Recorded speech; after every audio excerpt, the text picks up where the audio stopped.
Hi everyone! For today's video, nagluto day kog pasta. So, gibweld na to ang pasta guys. So, ayan. Malapit na yan siyang malambot. So, naggisa tayo ng bawang. Kasi yung niluluto natin is garlic buttered pasta. So, ayan. Nilalagyan ko na yan siya ng butter. And then, gigisa na nato ang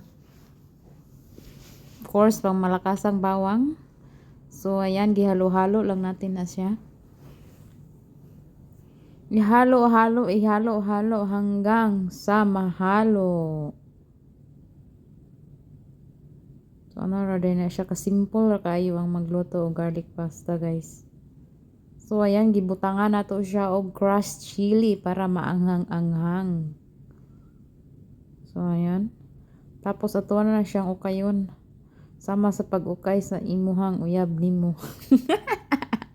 Charot. So, dayon gilunod na to ang pasta. Tapos, atuan na sad na siyang ukay-ukayon. Sama sa pag-ukay sa imong bana. Charot.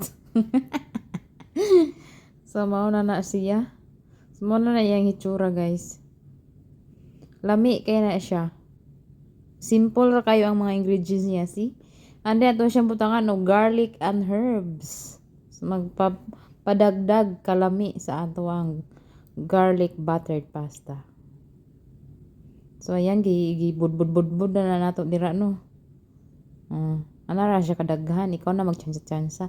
And then, gibutangan sa nato og oregano para manuot-nuot yung kuan, yung kalami.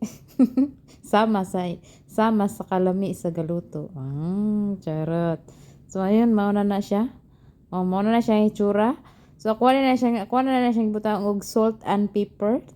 Mura na siya pampalasa, guys, salt and pepper. Ang gadalag lami diha ang garlic ug ang butter. Charot. So, mauna na siya yung itsura. Lami kay siya, guys. So, layin ninyo og luto. Dali ra kay siya luto. Simple ra kayong recipe.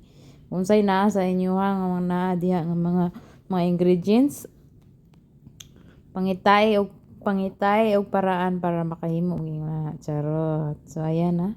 So, gwapa kayo ang itsura, no? Lami kay na siya, I swear. Simple ra kayo siya. Lagyan niyo, butangan na yung pepper and salt ang pampalasa. Maura na. So, tas chili. Tan yung crushed chili.